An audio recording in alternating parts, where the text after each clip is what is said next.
Welcome to Commander Central, episode 258, and today we'll be taking a look at what we think are the 10 most interesting cards from the Commander 2021. I'm Dana.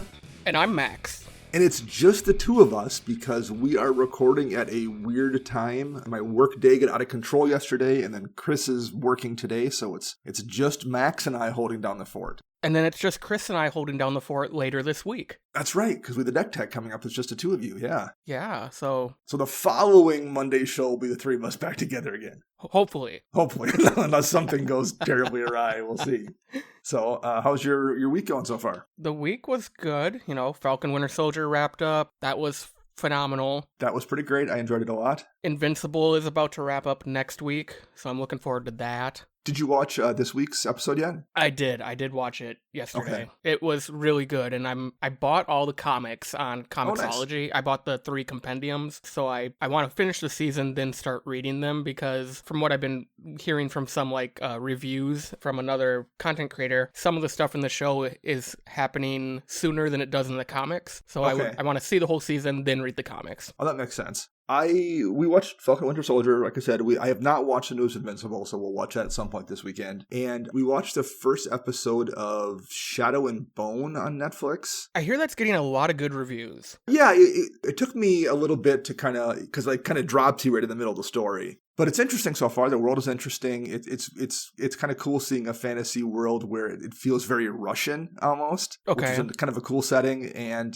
it seems like it will be an interesting story. So the first episode was enough to hook me. We'll probably watch that slowly. I'm not going to binge it, I don't think, but that was pretty cool too. So yeah, I think I stumbled across the trailer. You know, Netflix always rolls that Sure. 15, 20-second trailer, you know, when it's the newest thing they have. And yeah, I kind of got that Russian meets Norse mythology. I kind of thought they were kind of like Vikings too. So I'm like, okay. And there's only 8 episodes, so I'll check it out. I'll probably watch it over the course of the week or something. Yeah, kind of the same thing, because it's supposed to be fairly crappy and rainy, I think, all week long, at least through the first half of the week. So I won't feel bad watching some TV stuff at night versus doing fun things outside. Although next weekend looks nice, so I'm going to try to get some biking done and grill out for sure. And then maybe we will schedule, since everyone's vaccinated now, we'll have to get a Saturday night set up, play some games too. Oh yeah, that would be a blast. Yeah, we'll figure that out. Have you got a chance to play any games, speaking of actually playing Magic, Max? I have not. I might be playing this afternoon with some listeners, depending on how my day goes along. Cool. Okay. You know, all I really played last week was EDH Recast stream, and the one game I will briefly mention is, and I had a good Vela game that I wound up winning, but I played my Zero deck, which I usually don't like to play on stream because there's too much going on for people to keep track of like 3 Planeswalkers or 4 Planeswalkers. It's just kind of annoying on webcam for my opponents to keep track of. But I played it because someone had requested it, so I got it out, and I had a couple pieces of card draw in hand, and I had Anointed Procession in hand. So when I played Zero, a lot of times I'll go get Karn or something so I can draw a few cards. But I was okay in that regard, so I went and got Elspeth instead, the Sun's Champion, because she makes the 3 tokens, and with Anointed Procession, so I'll make 6. So I was able to, put a little field of tokens in play, and Matt he was playing Omnath Locus of Rage, so he was he had made a dozen elemental tokens and was about to just blow everybody up. And I couldn't quite figure out how I was going to deal with that. I had a Catherine's Crusade in hand, so I knew I could drop that Catherine's Crusade plus Elspeth, make 6 tokens, put 6 counters on all my existing tokens, and probably swing out. But if he just blocks with his elementals and he had a sack outlet, if he does any of those kind of things, he just can kill me with damage from sacrificing elementals. And I top decked the Swords to Plowshares, so I can exile his Omnath so his tokens, when he sacrifices them, don't do damage. And I was able to Swords his Omnath. He tried to Heroic Intervention, and I had a Lapse of Reason, which is the white counter spell we talked about, 5-6 shows ago. Wow. I had that in hand, and or Lapse of Certainty, excuse me, and I was able to counterspell his Heroic Intervention. And then he had used all his mana that he was able to use, was going to use to sacrifice elementals to kill me, so he didn't have a response, and I was able to swing through and take him out with my, after I dropped Catherine's Crusade then. That was just blind luck. I happened to have the 1 white counterspell, and I happened to top deck an exile spell to deal with Omnath, so. That's insane. Top deck is your friend sometimes. Wow. So if you out there in listener land want to reach out to us and say hi or tell us about some fun games you played, how would you do that, Max? You can reach us on a multitude of social media platforms by searching CMDR Central on Twitter, YouTube, Facebook, and, Google. Just don't go past page 3. You might get some gritty stuff. You can also head over to patreon.com/CMDR Central. Check out our reward tiers, such as the Dexy Plays show. One will be airing later this week, or even just joining our community to chat with us and play some virtual EDH. Which is what Max is doing this afternoon. So I think we also have a contest in progress right now. We do. If you support us, if you continue to support us or start to support us by the end of April, you will be entered in to win my Draena Kalistra Bloodchief deck that I played on the Scrap Trawlers stream a couple months ago. We decided to give that deck away. We gave Dana's deck away on the stream, and then mine's going away to one of our lucky listeners. Very cool. And I actually wound up cracking a Jumpstart pack the other day, and I opened up one of the decks inside was the Phyrexian one, and I opened the Phyrexian Swamp. Nice. That I have no use for, so I think maybe we'll do something with that next month. I think that we'll Awesome. Figure something out and give that away. So. I was hoping you were going to say Allosaurus Shepherd, and then you and I could talk. Buy us dinner next week. It's a party. Yeah, no, I was not so lucky, but the swamp is pretty cool, so I'll give that out to people, I think. So we also had 4 secret lairs drop this week, although technically it's more than that because there's multiple kind of different arrangements and bundles and stuff. But basically, one of them is a collection of shocklands that are in foil, or I believe there's non-foil of those as well. And they're just new art for shocklands. There's a collection of the Strixhaven Mystic Archive cards that are not ones you can get in the actual Strixhaven set. So there's a unique collection of Strixhaven cards. There is something called full text lands, essentially. Instead of the full art, it's just all text box that is basically the ultimate meme land you can get. And there's a set called Our Show Is on Friday, which are kind of like band themed. So instead of the kind of black metal thing we had with Kaldheim, this is a collection of kind of different music in styled arts on 5 different cards. For example, the Wrath of God one looks very like 1960s psychedelic. So 4 secret lairs coming out in the fairly near future here as well, Max.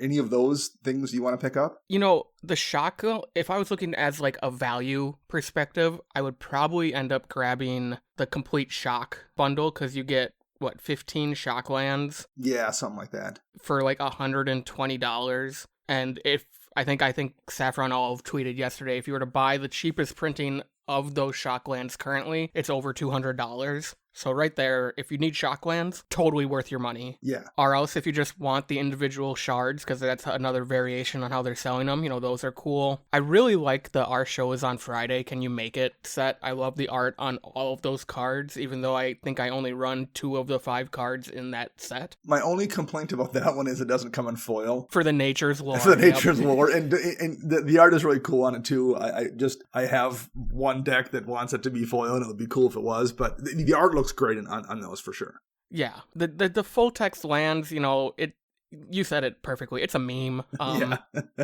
I do like that Wizards kind of took the hint and was like, oh, the Commander players out there need more than 1 of each, so let's do 50 of each for, in my opinion, way too much money. Yeah, that's pricey. Yeah, for sure. Because they're just a card with a bunch of text on it. It's literally the rules text of how you tap a land for mana, which I really didn't know there was that much text involved with tapping a land for mana. Right. And then, the Strixhaven showcase ones, I like a lot of, I love the All Is Dust art, but I don't, and the Aura artifact mutation, but I don't really run the rest of them. So I don't know if it would be worth buying the drop versus buying the singles once they're kind of out in the wild. Yeah. These, I respect that they're trying to do ridiculous fun things with these, though. I'm kind of in the same boat. There's nothing here I particularly want or need for decks. It's just fun stuff, and I like them doing secret lairs this way. And yes, I see people I've seen the complaints about how it's a cash grab, but I don't know. Everything's a cash grab. Right. That's I'm not naive either. I understand how these things work. And if they're going to do a cash grab, they're doing it in a way that doesn't put you in a position where if you feel like you're a player, you're missing out on something, because these are just different, essentially skins on cards that exist, and you can just opt out. So right. And what I kind of appreciate about, especially like our show is on Friday, the art is so unique, and it's kind of the rules text on the card kind of doesn't exist on some of them. Right. But they chose cards where, in my opinion, but I've also been playing for almost 10 years, you know what each one of these cards do. You know what Gamble does, you know what Wrath of God does, you know what Nature's Lore does, you know what Preordain does, and you know what Decree of Pain does. So you really don't need the text. It's more about the art. It's more about expressing yourself through the art versus, does Wrath of God let me regenerate or not? No, that's Day of Judgment. Wrath of God and Decree of Pain both let you not regenerate. It's not something where you're required to have memorized a bunch of things. Right. Versus I always think back to like the Amonkhet invocations where the art was cool, but you couldn't read the cards to save your life, where the art's cool and you really don't need to read the text because you know what the card does. Or like I have literally played against people with the textless cryptic command who they themselves couldn't remember all 4 modes. It's too early in the morning. I can't remember all 4 modes. I think you've drilled Chris in this before, and he does remember all 4, and I believe in sequence. Well, Chris knows it because he plays Modern. Right, yes. And it's important. Where like you and I are like, I know it taps. It taps all opponents' creatures. You can bounce something, you can counter something, and you can draw a card, but that is not the correct order. Right. And the order is relevant, I guess, sometimes in that card. Yes, because it's how it resolves. Yeah.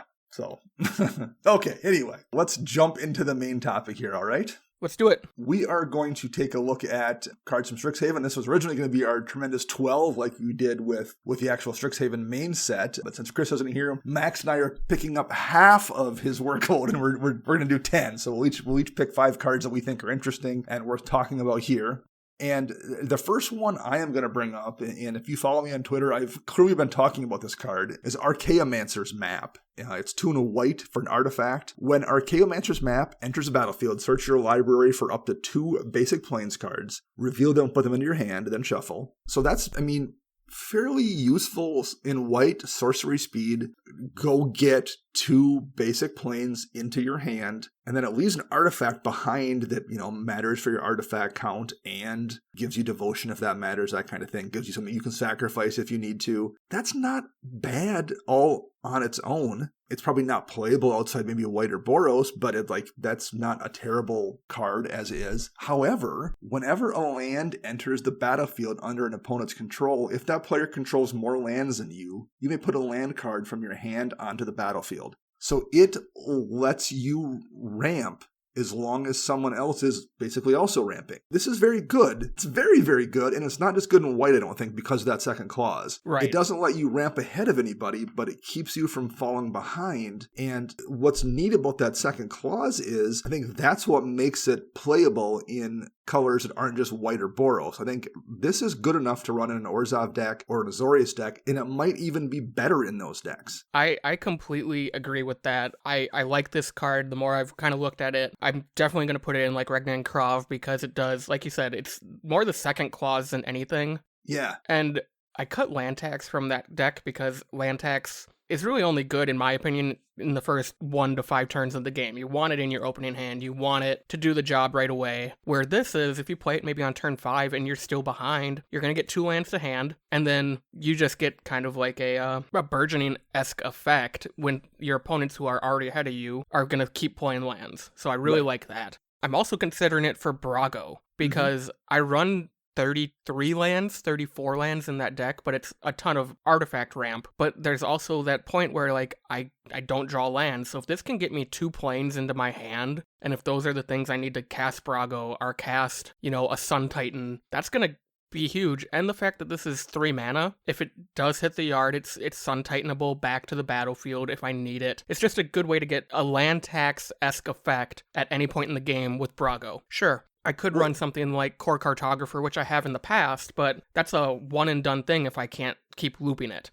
Right, and that's the beauty of this. Like, even if you aren't blinking it, that deck draws a good amount of cards, as does your Regnan Krov deck. And how many times in a deck like that where you have a good bit of draw, yes, you hit plenty of good cards, but you're also going to hit a good amount of lands that you're stuck playing 1 per turn. And you're sitting there holding, okay, I've got 7 cards in hand, but 3 of them are lands, and I've already played my land this turn, and that's fine, I will pass. Then the next person who's playing green, plays their land, and I'll just match that. And then they cast a Nature's Lore. and I'm still behind, I'll match that. And then they, do some other green land thing, I will match that. And those 3 lands are now, you've now caught up to that green player, and they've had to pay mana to do that. They've had to cast a Nature's Lore or do whatever. It's functionally cost you nothing, and then the next turn, because you're in Azorius or you're in Orzhov and you have a bunch of draw, the next turn you draw more cards, because that's what those colors are really good at doing for the most part, and, do your thing, pass to the green player who plays his fetch land, and I'm down 2 lands still. I'll put a land into play. They crack their fetch land and go get something else. I'll put a land into play, like for nothing, for no cost. Like you can just catch up to the green player if you have card draw in hand, or if you have card draw in your deck. Basically, it's a really good card for sure. And even in Selesnya, I've kind of considered this for Dramoka, just to get. Since that deck is predominantly white pips in it, it gets those planes into my hand. I have a lot of things that have double white pips or triple white pips in that deck, and if I'm stuck on green mana or I only have 1 planes, this is just one way to get further ahead into the game. And does the second clause care about what land you play? No. Yeah.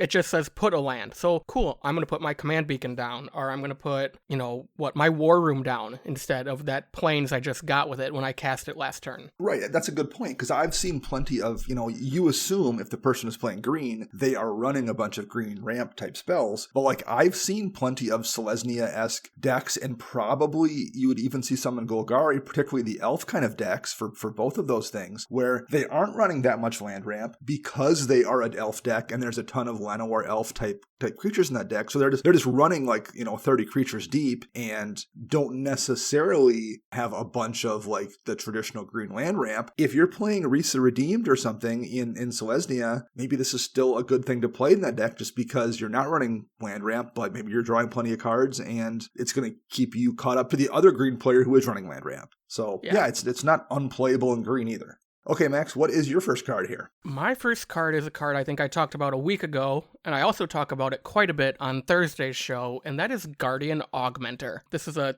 3 mana, 2 and a green for a 2/2 troll wizard with flash, and it has a couple more lines of text which are very important. Commander creatures you control get +2/+2, and then commanders you control have hexproof. I over the last few years, they've been taking that lieutenant mechanic that came out back in, 2014? Think so, yeah. With the monocolor planeswalkers, and kind of have been modifying it so it's not commanders you control, it's all commanders, because commanders have that unique identity no matter who controls them. Yep. So this is what I kind of talk about later in the week is this is a great way to protect your commander if it's part of a combo or something like that. It's a great way to it's a great way to pump your commander. I also see this being really important in the red-green threaten decks, the ones that play active treason, that steal other people's stuff. Well, now you have taken your opponent's commanders, you're buffing them, and they can't Swords to Plowshares them because they all have hexproof. Yeah, right. The flash on it is kind of the beauty of it. I mean, this is a really good card. 3 mana is really cheap to buff your commander and protect it. That's a really good value. But the fact that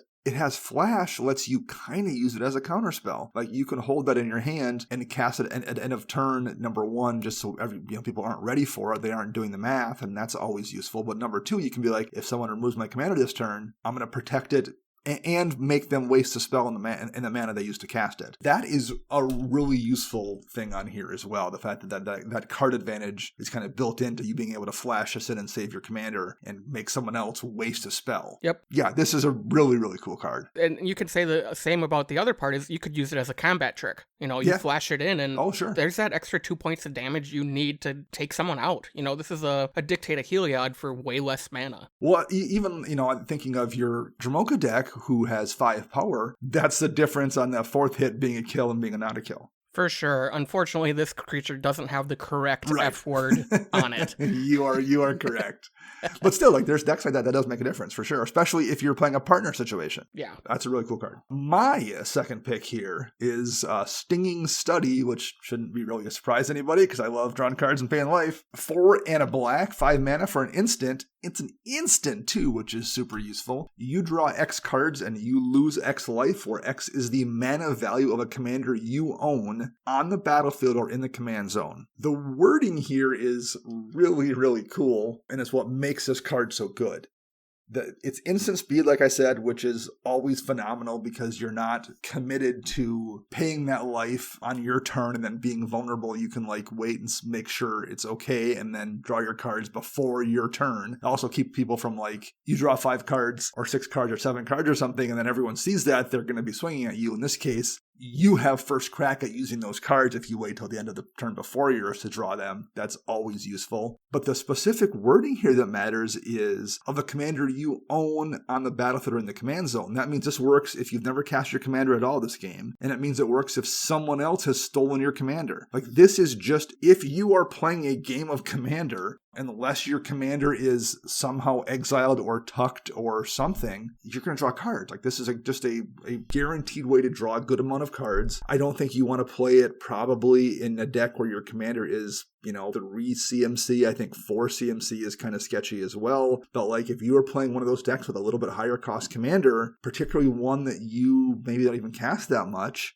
this is amazing. Like, I have 2 Dimir decks, and both of them have 6 CMC commanders. I'll play 5 mana at instant speed to draw 6 cards every single time. That's awesome. Yeah, this is bonkers at how good this is, even at 5 mana. I mean, I look at Regna and Krav, and I have a 5 mana commander and a 6 mana commander in that deck. So this works with partners. It works with anything. Like you said, as long as it's not tucked, exiled, or, not involved in the game at all for whatever reason, this card is going to do a lot of great things for you. And even with the lower mana valued commanders, it might be worth it if you would, I think I had a conversation with Andy Zupke about this on Twitter.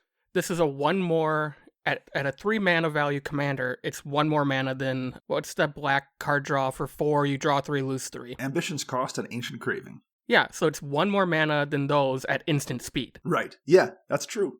So I think it all depends on how that instant thing, I think no matter what, sets it apart from all those. So I think it's worth it. Yeah, that's a really good point. Like, I think Ancient Craving and Ambition's Cost are pretty good, and that's, I guess, only drawing 3 for 4, so is it worth 1 more mana at instant speed off a 3-drop? Yeah, maybe. Maybe that's still good enough. That's a good point. Yeah, I mean, in response to a board wipe or something, you're going to draw 3 cards, and then you go into your next turn with 3 more cards in your hand, and you're the first one to get your commander back out, for all you know. Well, and we haven't even talked about, like really niche interactions like Griven Predator Captain, where this is going to draw, it's going to buff your commander up by a significant amount and draw you a ton of cards too at instant speed. That's kind of a trick that no one's prepared for. So this is going to see a good bit of play, I think, or at least it should. Or even I'm assuming this is in the Witherbloom deck, because that has the commander that cares about how much life you've gained or lost in a turn. Yep.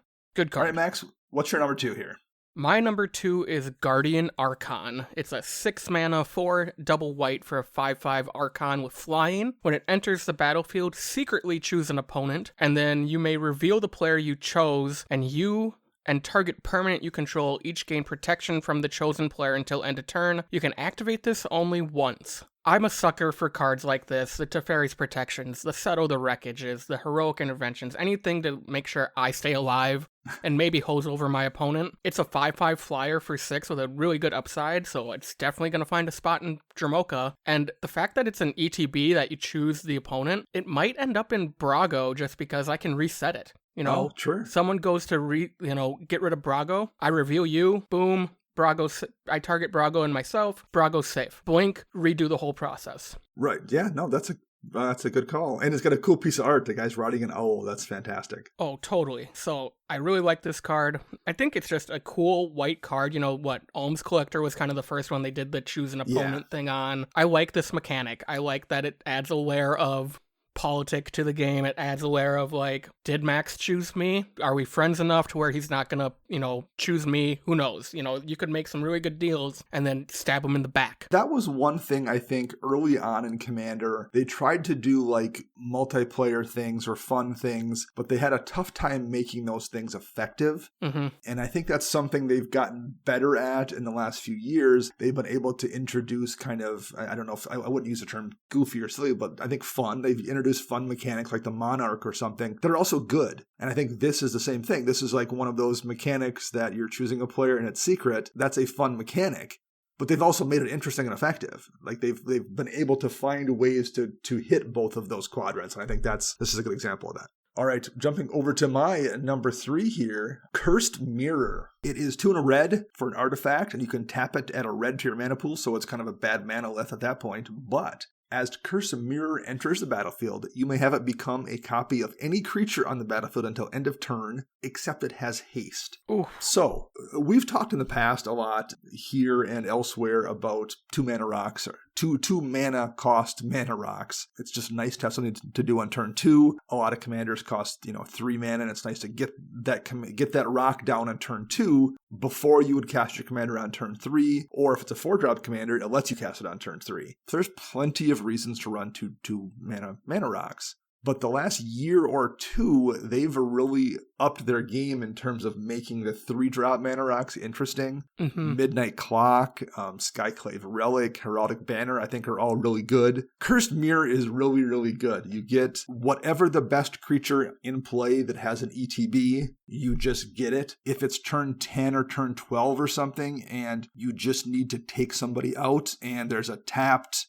6 power creature in play that you don't even care what it does, this just gives you 6 damage swinging through. In worst case scenario, it's just a mana rock that makes you red mana, and that's usually fine too. That's not ideal, but for considering the upside, it's worth that downside. I think this is just a really cool card, and I'm looking forward to putting it in a deck and seeing how it does a different, fun, effective thing every time I see it. Yeah, I totally agree with you on the 3 mana rocks lately have been awesome. One more I'd like to add to that list is Replicating Ring out of Call Time. Oh, yeah. I've gotten it so close to do the replicating part. I've gotten 7 counters on it once. So close. But what I love about this card is most artifact-centric decks run Shimmer Mirror or anything that gives your artifacts flash. So again, you're talking combat tricks. You can't block that dragon that's going to hit you in the face. You throw this down, make a copy of it, and you bounce.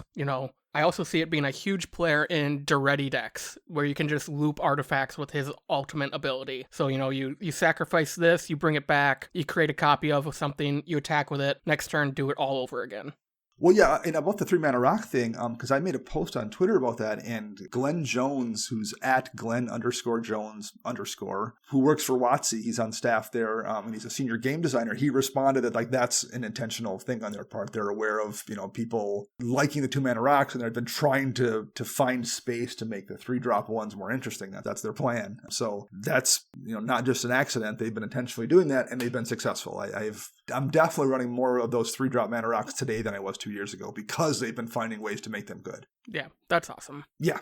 Max, what is your number 3 here? My number 3 is Marshland Bloodcaster. This is a 5 mana, 4 and a black for a 3/5 vampire warlock with flying. And it also has a second ability for 1 and a black, you can tap it, then rather pay the mana cost of the next spell you cast this turn, you may pay life equal to that spell's mana value. Talk about a way to cheat big costing spells into the game. Yeah. I definitely am looking forward to playing this in Regna and Krav, because if I don't have enough mana to cast something like Divine Visitation, I'll easily pay 6 life to put that onto the battlefield for free, knowing that Krav is probably going to eat a bunch of tokens and I'm going to gain all that life back immediately or within the next round of the table. Or same thing with a Wormcoil engine. Dropping something with lifelink to get this life back is going to be a huge way to counterbalance the negative side of this ability, if you even want to call it a negative side, because as our listeners know, we all kind of like to play with our life totals in the game of EDH. Mm-hmm.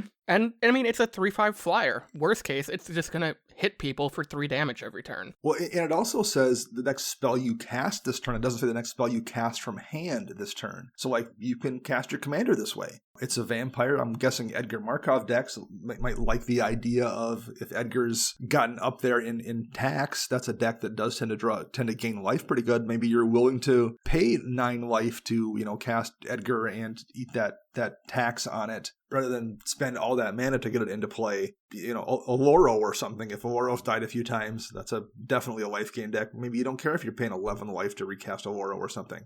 Mm-hmm. So yeah, anything that lets you cheat costs into play is always tricky, and black tends to find ways to offset that life loss. If not, it does. Sometimes it cares about it. We talked about Greven. Greven cares about that when it's swinging through. Witherbloom cares about that on a couple different cards. So that's an upside in some situations. And it's a warlock, and we've that's at some point going to matter too. They've been filling out the warlock ranks lately, especially in this set, and I always keep an eye on creature types too, because those tend to matter at some point down the road. Yeah, warlock isn't part of the party mechanic, right? That's cleric wizard. Yep. I wonder if we get like a party 2.0 in the D&D set this spring, where warlock, maybe we get like the anti-party or something, where it's all the villainous type of characters in D&D. Their version of a U.S. agent? Yeah. Okay, we'll go to my number 4 here. My number 4 is Ink Shield. 3 white-black, so 5 mana for an instant. It's an instant fog. Prevent all combat damage that will be dealt to you this turn. For each 1 damage prevented this way, create a 2/1 white and black inkling creature token with flying. So you talked about how you like things like Guardian Archon that just mess with people's plans. Talk about messing with someone's plans. Like, this is going to be one of those cards where someone's like, okay, now Alpha Strike, I'm coming at you with this Crater Hoof I just dropped for 32. And like, okay, cool. So I'm going to Ink Shield, and I'm going to make 64 damage worth of evasive spirits to swing back at you next turn. That's insane. Yeah. Like, it's not just for each damage create a 1/1 white and black inkling. It's a 2/1, and it has evasion, it has flying. If you have this in hand when someone goes for a big Alpha Strike, you're going to win the game next turn unless someone board wipes. You're not just going to kill them because they're tapped out. You're going to kill someone else probably, like, unless they're only swinging at you for like 5 or 6, and even then you're making 10 or 12 damage worth of stuff with evasion, which is still scary. This is an absolute beating. Yeah, I mean, talk about surprise spiders, more like surprise inklings. I mean, you said it perfectly. That's 2 damage coming back at you. And they have flying. And let's just totally ignore the fact that if you have Anointed Procession out or Divine Visitation out or anything that buffs your creature tokens, I mean, even Intangible Virtue, giving them vigilance, and +1/+1. Boom. This card is going to be a powerhouse, and it might be one of the best cards in the entire 5 decks. Oh, it's so good. And now 5 mana is a lot, so you need to be pretty sure someone's going to swing at you to leave 5 mana free for it. But there's also plenty of commanders that have mana sinks baked in that you can do something with. Your Regnan Krav deck does, for example. Like, you can usually spend that mana if you don't need it for the Ink Shield. So, like, it's not that risky to run this in that kind of deck either. So this is a super, super cool card. Ugh. Max, what's your number 4 here? My number 4 is Witch's Clinic. This is the new land from this year. Taps for a colorless, and you can pay 2 generic mana and tap it to give target commander lifelink until end of turn. This is probably my favorite card out of all 5 decks, and I was doing some research. Here are the new lands from every deck since 2017.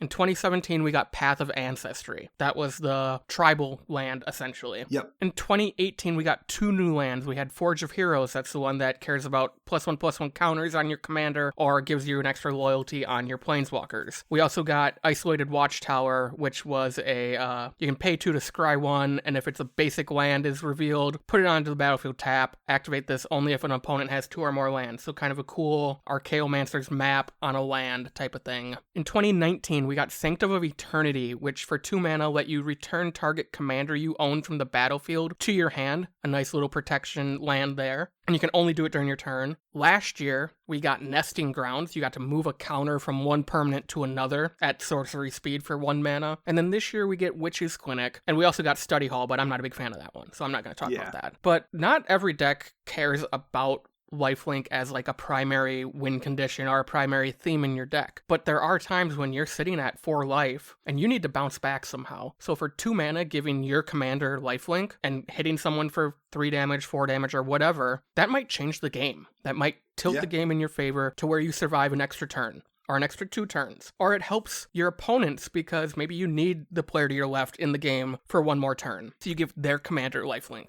This is just an awesome card that has so many uses in so many different decks, not even just, the Lifelink Matters decks or the Big Creature Beats deck, where the first thing I think of is like Odric 2.0, because it's a way to give something lifelink to trigger his ability to give all your stuff lifelink. For 2 mana to give your entire board of tokens lifelink in an Odric Lunarch Marshal deck is huge. Oh, it's super useful in a whole bunch of different decks. It's one of those cards where, like, you know, maybe you don't want to run a Spirit Link kind of enchantment that's going to give your commander lifelink because it's just not worth a slot for it. But there's plenty of decks that can afford to find a home for a land that does the same thing, even if you have to spend a little bit more mana to use it just one time. Because if you don't use it, or if you have no opportunity for it, well, it doesn't really cost you very much because it's just there being tapped for a colorless mana, and in a 1 or 2 color deck, that's just not really a downside at all. Right. And in the big picture of utility lands in Commander, this one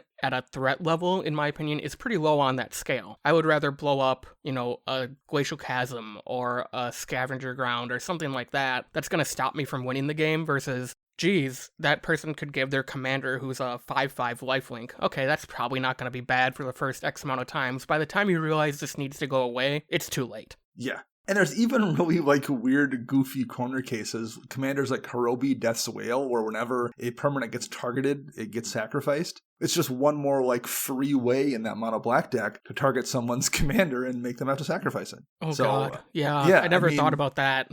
And I will probably wind up putting it in my Asperia deck. You know, talking about needing life, like there's that deck is relatively slow, and I need to survive X amount of turns to like get to that point where I can kind of control things. And just being able to turn 1 or 2 Asperia swings, whose hits for 6, into gaining 6 life is pretty useful, I think, in that deck. So I'm at least gonna try it out there. We'll see whether it sticks around. That deck is kind of hungry for blue mana, so I do have to be cautious with how many utility lands I run. But I'm gonna test it out there because that might make a difference sometimes. Oh, for sure, especially in that deck, which is a very slow deck. It's not a deck that wants to win before turn 10. You know, you could... Right. That 6 life over the course of 12 turns is going to pay off until you find that true conviction, and you typically win that way. You know what I mean? Yep. My last card we have here is one that's interesting. We're talking about interesting cards, not necessarily ones we always like, although we tend to do that. But this one is interesting. Oversimplify. 3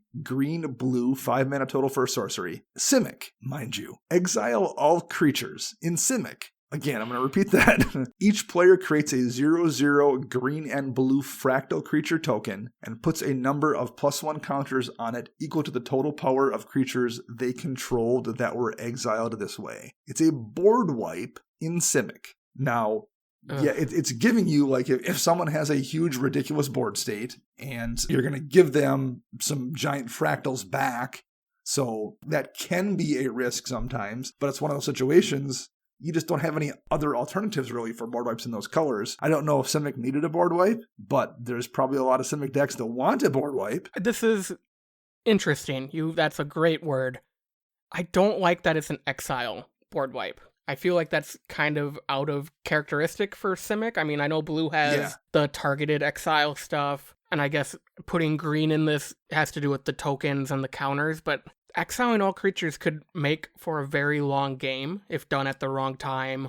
You could stall a game out. I see this being played a lot, like in the first few months of these decks coming out, just because it's cool. But I think it's going to be one of those cards where people are just going to be like, you know, because you can't really win right off of this because you're getting rid of your stuff too. This is definitely a card that you're going to play. You can't be behind, very far behind, because you're not going to get a very big fractal, but you can't be ahead because you're probably just going to win, especially because you're in Simic. It's interesting. I don't know how this is going to play. That exile just really messes it up in my head, I think, to seeing how you win with this card or use it to turn the game in your favor. Yeah, I'm not sure what deck runs this where it does give you an advantage, I guess. My only idea would be like, this is like a second main phase type move. So you attack, you have enough creatures on board to hit all three opponents in a 4-player pod. Then you cast this because you've already gotten your damage in, and you probably have the most power on board. So you're going to get the biggest fractal. Yeah. The only other idea I could see this being played in is like a Pir and Toothy deck, because if Toothy already has like 12 counters on him, and it's maybe the second time you've ever cast Toothy, you're still going to draw 12 cards, make a 12-12 fractal, a 13-13 fractal, and then next turn recast Toothy and, have fun with it. And if you have doubling season out or something as well, when you cast it, that fractal's going to come into play as a 24-24 or something, and then you get two of them and stuff like that. Right, yeah. This card requires a lot of setup, I think. I would guess mentioning Pure and Toothy is a really good example. That's probably the deck where it's most going to be effective versus just using it as like a ripcord, like, okay, I just need a board wipe and this is the only one I have access to in these colors. That was the one thing I felt like Simic decks really didn't have was a board wipe, aside from like mass bounce. I don't know if they needed that particular tool. We talk in the past, everyone talks about how white doesn't have ramp or draw, and they're trying to fix those kind of things. I think ramp and draw are a little bit different. Like, you don't need every answer in every color. I think that it's good to have some diversity. I don't know if I love Simic having everything, but maybe it's not that great either. I'm not sure. Well, we will see. And before the internet does it, it's Quandrix, Dana, not Simic. Yeah, sorry. Because sorry. I'm saying that to myself too, because I called it Simic, but I know someone in YouTube will be like, it's Quandrix. It's different than Simic. Didn't you read the lore? Is. All right, Max, what is your last pick here for our top 10 interesting cards from Commander 2021? So my final card is Angel of the Ruins. It's an artifact creature for 7 mana, 5 double white, for a 5/7 angel with flying, and it has the active authority type text on it. When it enters the battlefield, exile up to 2 target artifacts and or enchantments, and it also has plains cycling for 2, so you can pay 2, discard it, and go get a plains out of your library. Like I said, it's a somewhat better active authority, where you can just drop it, get rid of 2 problems, and you have a 5/7 flyer on the battlefield. I'm gonna abuse the crap out of it, Brago, and just get rid of anything that hurts. I've been looking for a creature that does this. I used to run War Priest Athun, which was a 2/2 for 2, but it only hit our enchantments, and it wasn't a May or an up right. to. It was a you have to. So I actually ended up cutting it because there were times where I hit my own stuff. Not a big fan of that. Yeah. The fact that this is essentially a May because it says up to 2 targets is huge. You could be like, cool, I'm not going to exile your Soul Ring because it's the only thing on there, but I am going to hit you for 5 instead. I mean, you drop this in Brago, you take out 2 things, you swing with Brago, you take out 2. Like, you're removing, yes, 7 mana is a lot, but that first turn in a Brago deck, you're removing up to 4 artifacts / enchantments. And that's ignoring a Panharmonicon or anything that doubles triggers. And it's on a 5/7 body that's available as a blocker, and then next turn can swing through and take out 2 more. And that's strictly in Brago. We're ignoring the fact that Brea exists, and this is an artifact creature. Like, this is another thing where in Brea, you pay the 7 mana, which you probably can do because you have all the artifact ramp. You drop it, you do your exiling, then you sack it and bolt someone. With Brea's ability. Yeah, and we talked about, in terms of blank, we mentioned Brago because you have a Brago deck, but there's Yorion, and there is Emil, the unicorn that's in Celestia, and this can run in that deck, and Rune can run this, and almost every deck that does blink stuff has access to white. So, and yeah, the artifact creature is a good point too. There's plenty of artifact decks that do artifact in and out of the graveyard shenanigans, and this is something that you can, instead of blinking it, you can use it that way, put it into the graveyard, back out with kind of trash for treasure kind of effects. Right. Yep, it's really, really solid. This is, some of these are, this one's probably less universal. Like, I don't have any decks that want this, but like the decks that want it, it's going to be just a beating. Even in Angel Tribal, like, just having it, like, you just want to play big beater angels in those kind of decks. This is a big beater angel that also takes out 2 things. Yeah, for sure.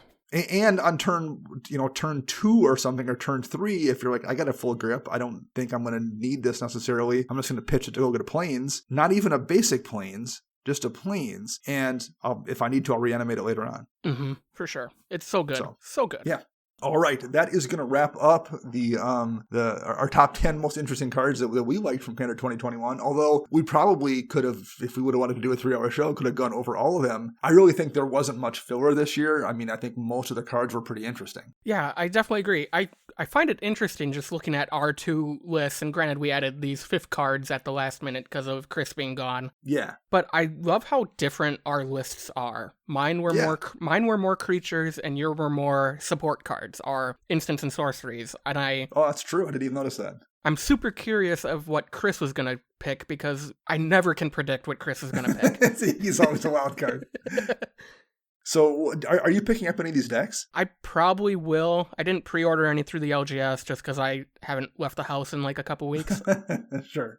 I definitely will be buying singles for sure. I've got all the decks last year mainly for the free spells. This year, I don't know if there is enough to want me to go buy all 5 decks, but there are enough individual cards where I'll probably pick up 2 or 3 of the cards I want from our LGS or another card shop online. I messaged our LGS owner probably 3 weeks ago and just said, hey, I'm on a pre-order, and I think it was the Lorehold deck I pre-ordered. Okay. I'm going to pre-order the Lorehold deck, and she's like, you sure you don't want all 5? I'll sell them to you for this price. And I'm like, okay. It required absolutely zero sales pressure at all. It was just her saying, yeah, I'll get all 5. And I'm like, yeah, okay, I'll do that. Yeah, and you know what? If I were to walk in there today and they had all 5 and they offered me a decent price, I'd probably do it too. I'm actually probably going to, shortly after we're done recording here, I'm probably going to run a few errands. So I'm probably going to go pick them up. So. Nice. Okay, that is going to wrap up Commander Central episode 258. We'll be back on Thursday with a deck tech. Max and Chris will be in control of the ship, so I have faith they will steer it correctly. I'm Dana Roach. You can find me on Twitter at Dana Roach. You can find Max at CMDRCentral_Max, and you can find Chris at WiseSquishy1. Our show is edited by Rafael Garcia. You can find him at Ursa Bearwalker, and our podcast theme is Retro Future Dirty by Kevin MacLeod, licensed via Creative Commons. Until Thursday, I'm Dana. And I'm Max.